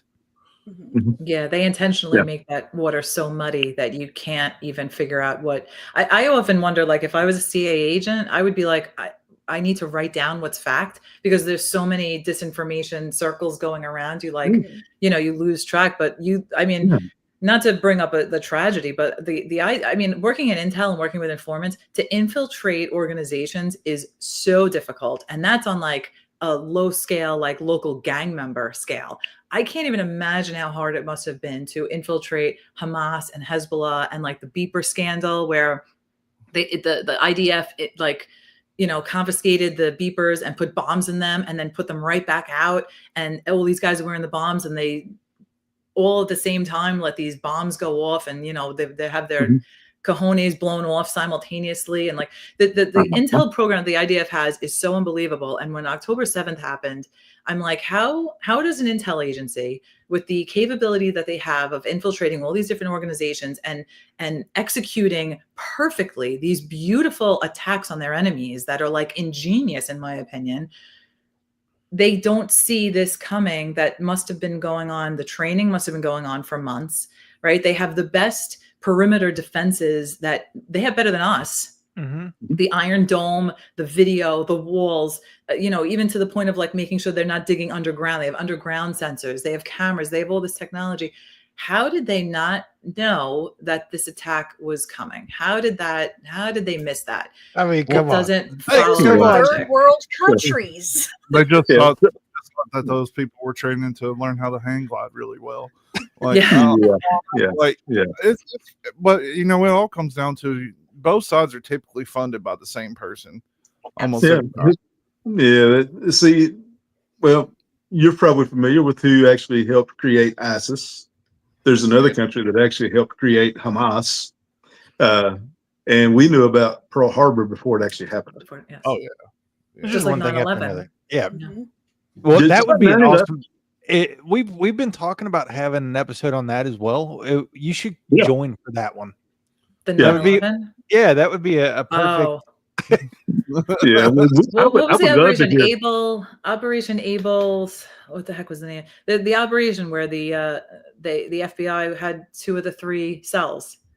They identified them. Operation Able something, where they identified 2 of the 3 cells beforehand of the guys that got on the planes. Yeah.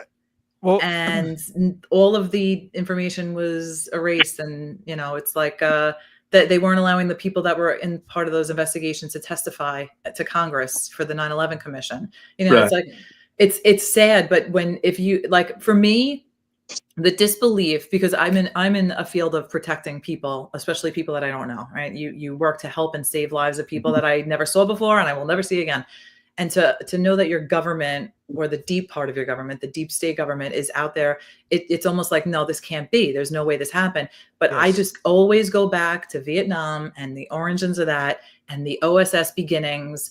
And, you can even go back to like the Frankfurt School in Manhattan, where like socialism was actually introduced into this country, and the Marxist ideals were spawned from that. And Bill Barr's dad was a professor at that college, like it all comes together. But yeah, 9/11 was, because I was there, like I was working in Queens when it happened, and there was everybody who was affected by it. Everybody knew somebody who worked down there, who knew somebody. It was unbelievable. Terrible. To know that like the government knew about it, MI6 knew about it, Mossad knew about it, Saudi intelligence knew about it. They were warning our government. Nothing was done. And then when you hear Eisenhower talk about the military-industrial complex, Right. It's like, oh man, this is really disappointing. And is Trump going to be able to clean up this disaster, or is this just going to keep going? You know, I don't think any president's going to be able to fix what's happening. Right. It's so big. It's yeah. Well, I mean, the CIA is the one who coined the term conspiracy theory, right? Yeah, to discredit people who were like, JFK was not assassinated by one guy, you know, he was a patsy. But now what's crazy is like you hear folks, you know, not to say that you're normal, but I did that disclaimer already, but yeah. Like you can ask people on the street, like just to get a pulse on this kind of stuff. And it's getting to the point where your everyday person, like my mom, for instance, the most innocent, normal person you've ever met, like just oblivious to everything that happens in the world. And we'll be talking and she'll be like, she'll just say something off the wall. Like, have you ever heard about this? And it'll be, you know, just something crazy about stuff we talk about. Yeah. The kind of stuff we're talking about now. And I'm just like, I don't know, Mom. I'm just like, I try you know about it, Mom. Yeah. I try not to like bombard her with all of this, because it can definitely lead to a level of nihilism. And, you know, my mom's such an innocent person. I don't want to inflict that kind of emotional damage. Well, you know, I've told you too, you know, my mom's a little bit on the naive side. And these guys I've told about back when we first started going back to Cuba, when Obama was in office, they released a picture on social media of him coming back in Air Force One with Cubans on the wings. Coming back. My mom thought that was real. I mean, in her heart of hearts, she honestly thought that was real. And yeah, there are a lot of people like that out there. I mean, there really are, you know, because I've told her, you know, one of the things we talk about is the fact that it's not left against right. It's haves against have-nots. But the haves, you know, to keep everybody pissed off at each other. Yeah. And my mom's like, that's so political. And I'm like, it's not, you know, it's really not, because it's the truth. You know, it's the fact that, you know, the left and the right politicians are behind closed doors saying, okay, here's what we're going to do. And this is how it's going to come out. They're all taking the same money. Yeah. Yes, and you know, you can actually see it in like small towns, like in my small town right now is like, they're going fucking ape shit. Like the city council meetings are always like a war. They're trying to impeach the mayor and shit. Like, and they're like, well, you're running sex traffic rings. They're like, you're selling drugs. Like, it's just back and forth. Like, it's insane. It really is. And you know, if that's happening in a town like this, it's happening on a global scale, but with much more intelligent people. No matter what you say about like these people that's at the top, that's hidden, they're highly intelligent. Like, even if you're just a little bit into it, Larry Fink getting the crown should be everything that you need to know. Because at this point, I think as of when we talked about, when did we talk about that, last week or the week before? It was last week. Yeah. He, well, de facto, he like through the circular reference with these other private equity firms, they all own each other. And I think as far as publicly traded companies go, they have their hands in, I think it's 90% of all publicly traded companies. Right. So that's why, you know, people were like, well, the big thing recently has been like the return to office for all of the corporate world. And people were like, well, why isn't there one company out there that's like, you know what, we're just going to do what's good for the employees and their work-life balance and save them money. And we're just going to let them stay, you know, the way that they are. And the reason that that's not the case is because they're all like, you know, the top shareholders are the same at every, right. Your top shareholders at Taco Bell are also the top shareholders of Lockheed Martin. And that's why there's not any like standout companies that are like, we just care about our people, because they can't, they're not allowed to. And like, I think we talked about once before too, the fact that part of this whole making everybody go back to work was to get people to quit. Oh, that too. Yeah. And everything. So keep from having to report layoffs. Mm-hmm. Yeah.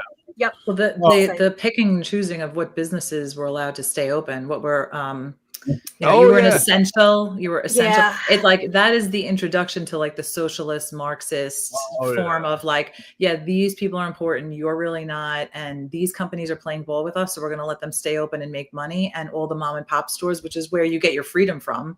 Right. Our freedom is in cash, not CBDC, right? Cash where it's not traceable, where you control it, and small mom and pop stores where you have the choice to go into a small store and purchase as opposed to the big store. Like if Amazon decides to go along and phase out all these other businesses, I'm screwed if Amazon finds out about my, pro-conservative, anti-WEF form, because they're going to be like, well, now you can't buy anything from us. And it's like, well, I don't even know where to shop anymore because I only shop at, I'm a victim to the system that they've put us in. Well, and that may sound crazy, but it was just this week, like we didn't cover news this week, but just this week, I believe in the UK, they're tossing around laws where if you spend over like $200, you have to present your identification so that they can log it.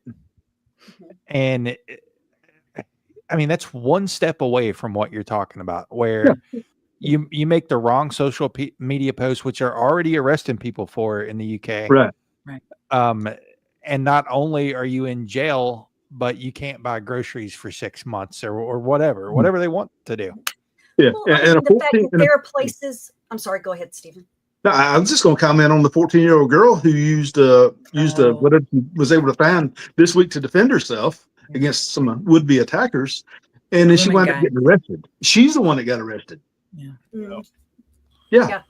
Yeah, the grooming gangs is a real thing, and people it's not being covered because they don't, and you know what? It's all things of evil, but they're all working together, and it's gonna, like the Palisades. Who's buying all that land in the Palisades? Who's buying all that land in Maui? Somebody just dropped $65 million to buy land, the Palisades.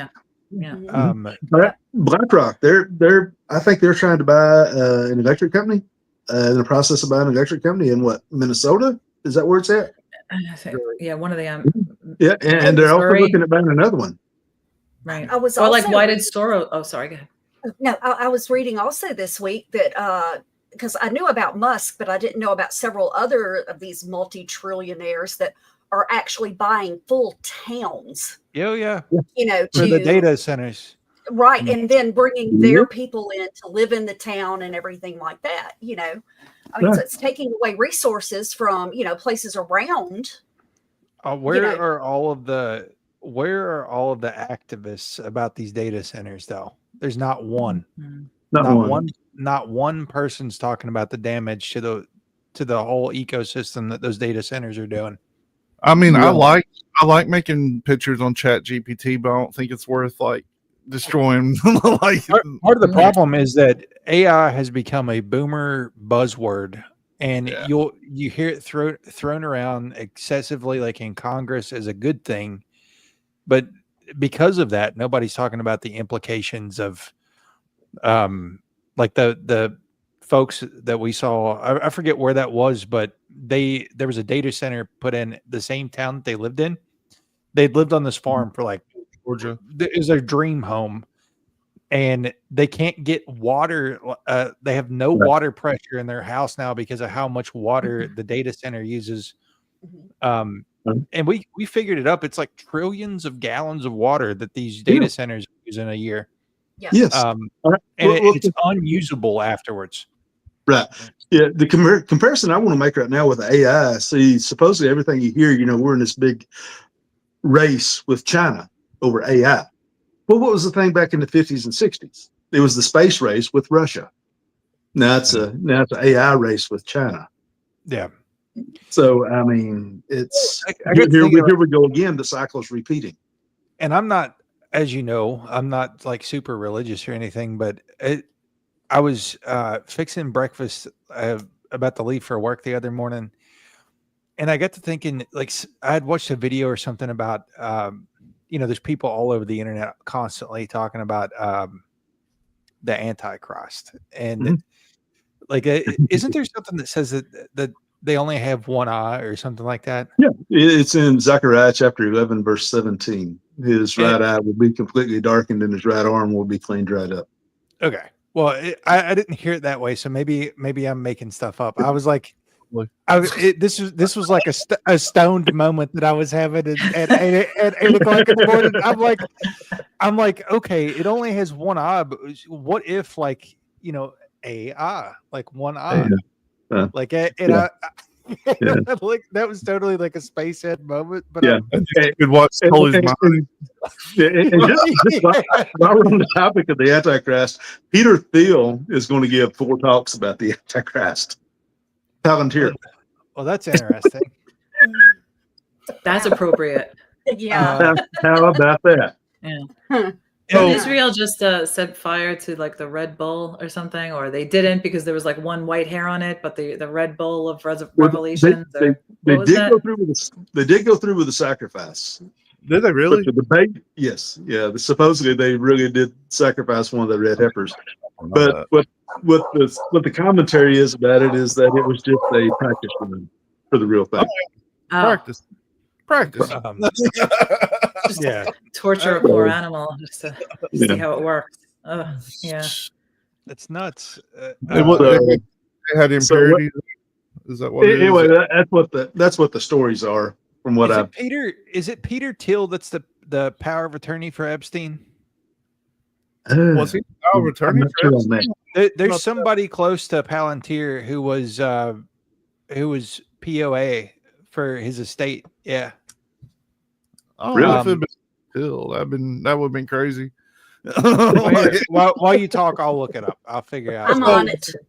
So you started that. When did you? So did you start down the like conspiracy path in your life during COVID, or did it like come to you before? Like, no, COVID was a turning point for me in like my faith journey, because I was kind of swirling around the idea of God after like not believing, like the Bible was written to control people and it's just for dumb people to believe and it's all lies, and Jesus was just some dude walking around, and like that was my thinking, and I had been swirling around the idea of like, wow, maybe God is real. And then once COVID happened, right, you see all of these evil things coming together, and you can't have evil without good, right? Like you can't cheat on your spouse unless you're married. You can't have it. Like you can't have the evil unless you have the good first, right? So then you start thinking, well, then there has to be a God. And then you start reading the Bible and you find out like, oh, this guy Saul was slaughtering Christians, and then he's walking on a road and Jesus comes to him and says, stop killing Jews. And all of a sudden he changes his name to Paul and he writes 1 million books in the Bible and starts preaching about Jesus is real. And so then, you find out like all of the disciples, except for one, were tortured to death and crucified upside down and horrible deaths. And all they had to do was say, yeah, you're right. I lied. Jesus isn't real. But they didn't, because you don't get tortured and killed for a lie. So like my thought process for that started happening. So then when I'm thinking, okay, so the Bible might actually be a legit thing. Like Jesus is real, right? So then you start thinking, okay, well then what is the evil doing? Like this was my thought pattern. What is the evil trying to do? Well, the evil wants to kill God's people, right? The devil got, if you believe it, the devil got cast out of heaven because he wanted to control heaven instead of God, right? So, okay, well now he wants to destroy God's people because we are made in God's image. So he's got to destroy us. So then you look into like, I started researching into the demon gods like Baal, Molech, and Ishtar, and that whole thing of like, well, Ishtar was transgender and thought that, she would hang out in taverns and make people turn men into women and women into men. And Molech demanded that you sacrifice children. Like in ancient times, you would bring your child to the statue of Molech and put the baby into the fire and burn it, And so you see like, well, the abortion debate. And I was always very pro-abortion because I saw what happened to unwanted children who ended up in group homes and the crimes that they committed, and they're just like lost. They're just set up for failure. And then when I realized what it was, is it's a sacrament of the devil. It's evil. And so I became a staunch, like, I am against abortion. I'm not judging people who have them, but it's an act of a demon. So then I started looking into all of the conspiracy theories, right? And then I start reading books, and then I start listening to podcasters talking about it, and I start doing these deep dives. And the more you read, because I look at things critically. I need facts, right? Yeah, I look at things as like a detective, right? Like there's facts that back things up and corroborate stories, and then there's things that don't. So some things I found out were like, well, it wasn't, what people are making it out to be, and like the flat earth and stuff like that. Like, well, no, that's not real. Like aliens, like, it's probably just really super secret US Air Force stuff, and they're testing equipment that nobody's ever seen before. Like that was probably what drones were in the 50s and 60s and stuff, because they hadn't seen it before. When you start doing the deep dive and you realize that this stuff is readily accessible on the internet, they're not afraid to hide it, and you see the evidence of it every day, it all for me just came together. And it was because of COVID, like the vaccine. I don't know. I think that's the mark of the beast. I think the vaccine was sent to change your DNA, change your makeup, and it's killing people, right? It's evil. And so that was what it was COVID actually that strengthened my faith, made me go down the deep well, start digging and realize what's really going on in the world. And it's scary, but it's like, well, what is the most powerful and most repeated phrase in the Bible? Do not be afraid. So that was. I think that's how everybody should live. Like you can't live in fear all the time. Yeah. Like I said a minute ago, it's easy to adopt a very nihilistic thought pattern when it comes to a lot of this stuff, because it seems just overwhelming, like unattainable to get some of these evils out of positions of power. But yeah, I don't think anybody should be living in fear. And I was also wrong a minute ago, Peter Till. I get him mixed up. I get him mixed up because he had a joint investment with Epstein. It was Valar Ventures. It was a firm co-founded between him and Epstein. So it's not that they weren't related, but I just get him confused. It was Lex Wexner. Leslie Wexner. That he gave Epstein his power of attorney. Yeah. Right. Okay. And that's why I was confused with the whole thing. Right. Yeah. Wexner started like Victoria's Secret, Bath and Body Works, that kind of stuff. Whenever you said Peter Till was his POA, I was like, that's a fucking bombshell right there, man. No. Well, we did that whole episode. Breaking now. Yeah, we did that whole episode like a month ago, and all these people's names just run together. Because of course, because the government's talking about adopting Palantir for all of their big brother at this point. Yeah. And then that's coming out at the same time as all the Epstein stuff. And of course, like if this dude had a joint venture with Epstein and he's now involved with Big Brother technology, like all you're going to get is redacted documents or, some fabricated story of that whole deal. Yeah. You're not going to get the whole truth. Going back to Kennedy, Kennedy actually was producing some money that was not made by the Federal Reserve. You realize that Abraham Lincoln had produced greenback dollars? Mm-hmm. Yeah. Thank you, Woodrow Wilson. Appreciate you signing the Federal Reserve into. Good job. Well, we always say jokingly, like if you could point at one point in history where all of this started going downhill, it was the Titanic. Yeah. Like everybody that opposed the Federal Reserve in America died that day. Yeah, all the billionaires. Everybody that could have had enough power to stop it, I should say. Yeah.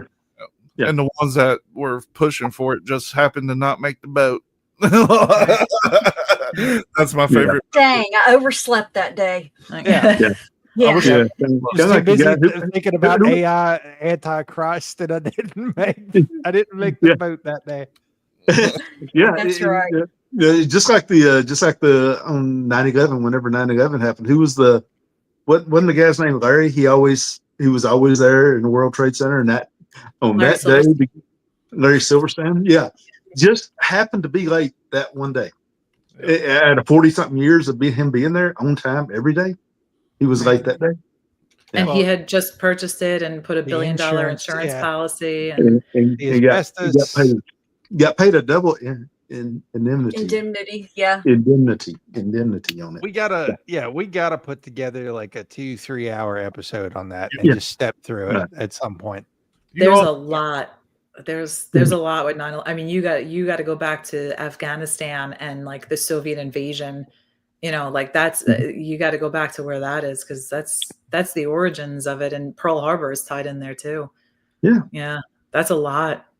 We talk about and we'll have to include some of this, but pop culture for probably the 10 years leading up to 9/11, there's just numerous references to those buildings in particular going down. Yeah. And a couple years before, there was the X-Files spinoff. It was called The Lone Gunman. Have you watched that? And the first episode was the Twin Towers. They use commandeered 747s that are piloted remotely to bring down the towers, and that was like on it. Yeah. Like, and NORAD tested.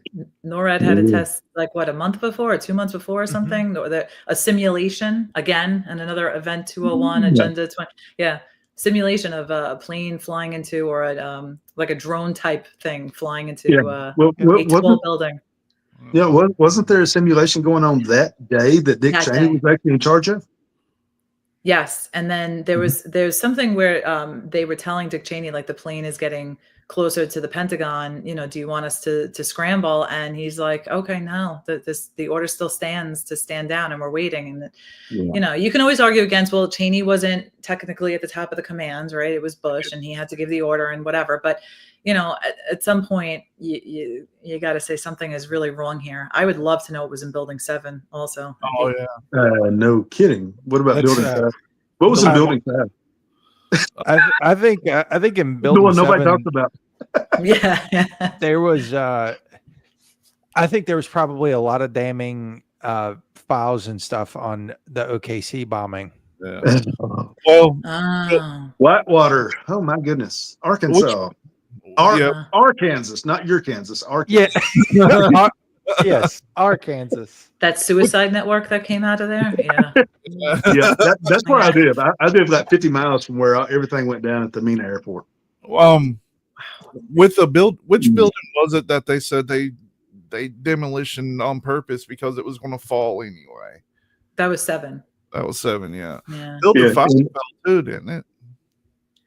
Yeah. I think no, I think it was just the Twin Towers and 7, but I think I don't know. I think 5 was damaged. I don't know if it actually collapsed. I'm not sure. I'm not sure on that. Yeah, there was damage. OKC. There's no way. No, there's no way a Ryder truck did that much damage to it. I went there the following year, and yeah, there were still windows boarded up a year later after that. Well, I mean, yeah, if you do comparison, that guy that went to Nashville to the AT&T building, and when he set off his thing, he's like, I don't know how much explosive he was packing, but I would assume it was. That was in the news for like 15 seconds. Yeah, and that light that shot down from the skies and actually blew up the RV. Yeah. That clip disappeared off Twitter quick. Yeah. When we went to Nashville, I should have drove down that street. Damn it. Well, you think about Mons, we've managed to take you so far down the rabbit hole. I know. All my buddies who are watching are probably like, yeah, she's absolutely nuts, and she's showing her true colors. But listen, you can say we want to go conspiracy theories. I'll give you this. Some stuff like it was a controlled demolition of the actual towers. I disagree with that. Like, there's some things where you got to filter through, but some stuff is just a simple Google search. And it's there, and you can't even deny the facts. Like the CIA and the NSA, they're not even denying it. They're like, yeah, we did this. What's the big deal? What's up?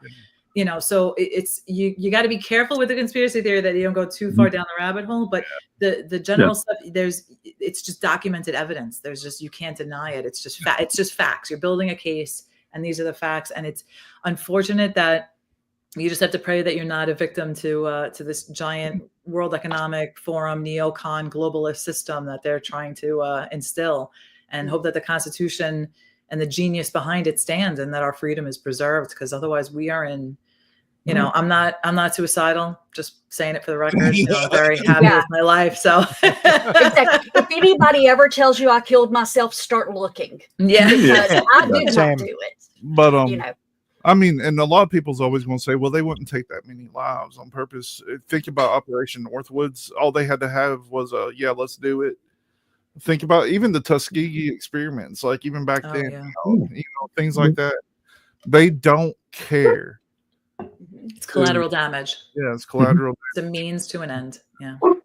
And they don't care. And the idea is to pull at the heartstrings, really. They actually want, like, you know, the more people that die, 9/11, Pearl Harbor, it's all about you don't go to war for the technicality of, well, we need oil or we need Rallying this. the You go to troops. war for like, they're killing our people. We got to go and get them. And how do you not get behind that? I can't argue with that. Yeah, that's a rallying cry. Let's do this, you know? Yeah. But the COVID thing, I mean, that right there was an absolute test run to me. I still believe it was a test run to gain complete and total control over the masses of populations throughout the world. At least it's how it work. Because just as you pointed out, you know, the big box stores, Amazon, all these other ones, they made a lot of money during that time, and a lot of the mom and pop stores went out of business. Well, if you have just a few corporations controlling everything, and the government's controlling the corporations, then there's all your control and there's all your power right there. Yeah, it's consolidated that easy. A friend of mine a few days ago, I mean, just like 2 or 3 days ago, was asking me, you know, some stuff about COVID and everything. And she's like, you know, I would hate to have to go through another time where you just can't get the necessities like toilet paper and this. I'm like, Casey, there was a warehouse somewhere that had enough toilet paper for this whole damn country. They were just releasing it a little bit at a time to keep people, you know, upset. That is the one good thing that came out of COVID. I bought a bidet and I can never go back. It's the best purchase of my life. And I keep an extra one in the closet for in case that one messes up. You're goofy. I'm not joking. I'm not lying.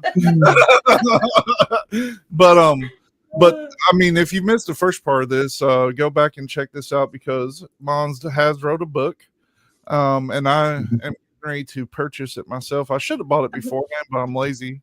Yeah. Well, I'll just remove her. I took her completely off. Like, she's like, oh, there I am. Now you can purchase this on Amazon. Is there anywhere else they can purchase this at? Amazon exclusively because I am a part of the system. So we all are. We're all a part of the machine. I love my Amazon. Yeah. 20 and out, and if you see this picture, that's her.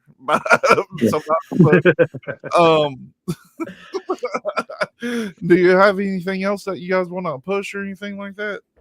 I was going to ask you your favorite conspiracy, but we're running on 2 hours. We'll bring you back sometime if you'll come back. Yeah, what the have you back?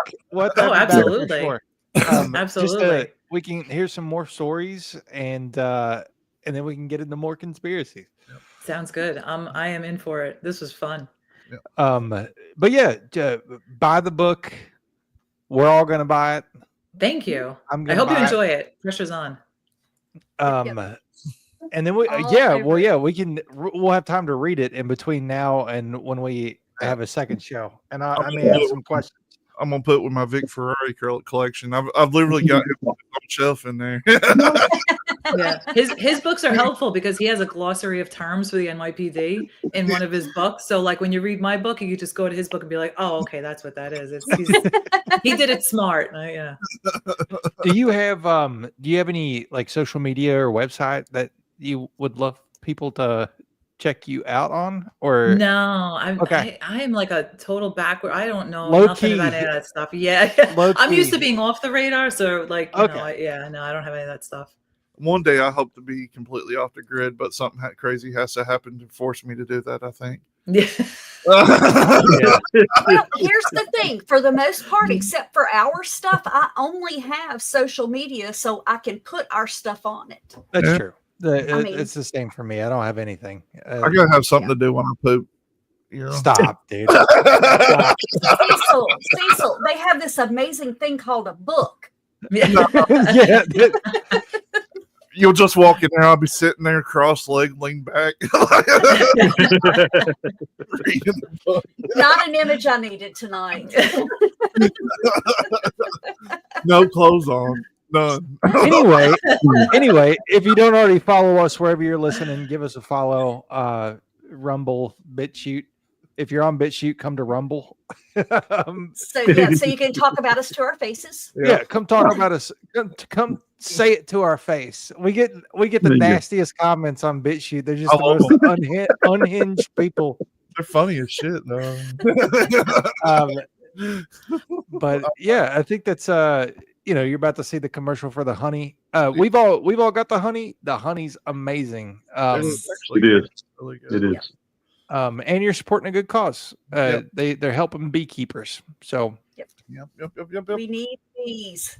Yep. So thank you all for watching us, because we are watching you. The bees are dying, and our survival hangs in the balance. In the past year, over 70% of U.S. bee colonies, more than 1.1 million hives, were lost, marking the worst collapse on record. At 4RBs, we're fighting back with our breakthrough PureWave cell, a quantum frequency device crafted with 48,000 Gauss rare earth magnets in the shape of the flower of life. When placed inside a beehive, it delivers remarkable results. Colonies grow 2 to 3 times larger, honey production soars, pesticide and antibiotic use drops to zero, colony collapse nearly vanishes, and queen replacements plummet. Every purchase also supports our beekeeper program, providing free PureWave cells to small beekeepers worldwide. Rebuilding life one hive at a time. Join the fight today and buy a jar of PureWave honey, or even one of the cells used by the beekeepers. Use code WITF for 20% off at 4rbs.com. And if you're listening on audio only, that's the number 4, letter R, bees.com.